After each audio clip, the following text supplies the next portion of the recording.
राम राम दोस्तों, जय बाबा नीम करोली महाराज जी की। आशा है कि आपके ऊपर भी बाबा नीम करोली जी की अपार कृपा होगी।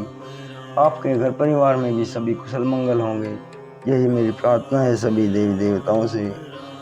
मेरे प्रभु सबके ऊपर कृपा करो मेरे भगवान, सबके कष्ट हरो मेरे दाता।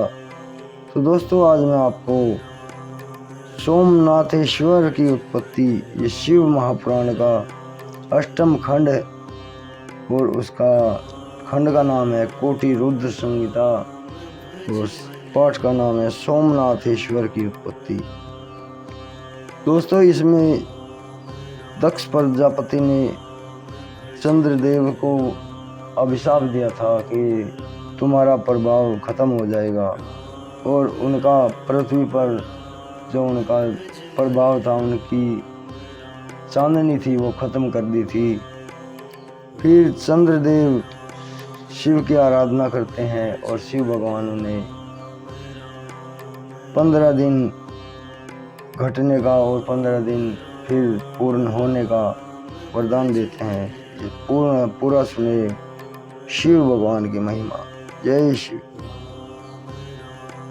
दक्ष प्रजापति ने अपनी 27 पुत्रियों का विवाह चंद्रमा के साथ किया था, परंतु चंद्रमा इनमें से रोहिणी से सबसे अधिक प्यार करते थे। इस कारण शेष 26 पत्नियां दुखित होकर अपने पिता दक्ष के घर लौट आई। पिता ने अपनी पुत्रियों की बात सुनकर चंद्रमा को समझाया कि हे चंद्रदेव, तुम उत्तम वंश में उत्पन्न होकर ऐसा नीच कर्म क्यों कर रहे हो। किसी के साथ विषमता ने बरत कर समरसता का व्यवहार करो।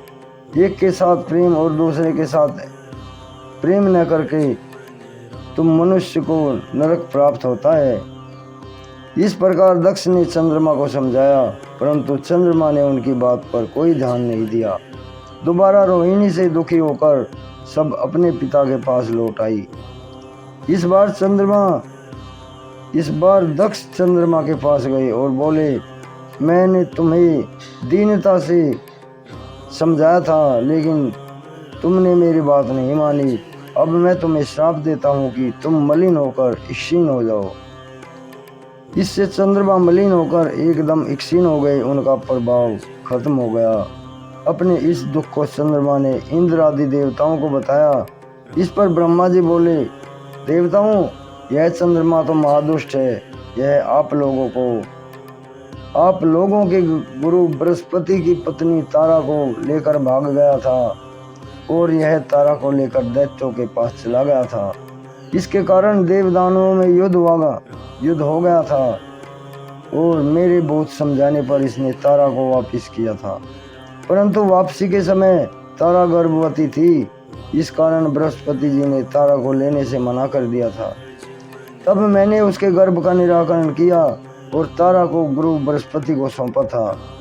आप लोग इसकी बात मुझसे ना करें, परंतु मैं आपको एक उपाय बताता हूँ। तुम सब चंद्रमा को लेकर प्रभास नामक क्षेत्र में भगवान शिव का पूजन करो। मृत्युंजय के तप से आप उनका पूजन तथा जप करो। शंकर भगवान की कृपा से इसके सब कष्ट दूर हो जाएंगे। ब्रह्मा जी के कहने पर सभी देवता और ऋषिगण चंद्रमा को लेकर प्रभास क्षेत्र में सभी तीर्थों का आह्वान कर शिव का पूजन करके जप कराया।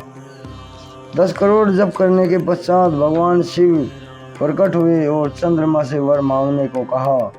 तब चंद्रमा ने अपनी क्षीणता न होने का वर मांगा। भगवान शंकर ने कहा, हे चंद्रदेव, दक्ष प्रजापति का शाप तो मैं हटा नहीं सकता, परंतु इतना किया जा सकता है कि कृष्ण पक्ष के 15 दिन तक तुम क्षीण होते रहोगे और शुक्ल पक्ष में तुम बढ़ते रहोगे। यह सुनकर चंद्रमा बहुत प्रसन्न हुए और सभी देवता भी खुश हो गए। यह सब भगवान शंकर की स्तुति का कर प्रणाम करके अपने अपने स्थानों को जाने लगे। वहीं पर उन्होंने जाने से पहले सोमेश्वर नाम से शिव जी की पूजा की तथा उसी स्थान पर पार्वती सहित शिव जी को विराजमान रहने की प्रार्थना करके वरदान प्राप्त किया। वहीं पर एक कुंड का निर्माण किया गया और उस कुंड का नाम चंद्र कुंड रखा। इस कुंड में स्नान करने से सभी पापों की निवृत्ति हो जाती है। यही सोमनाथ महादेव जी की महिमा है। जय शिव जय शिव जय शिव।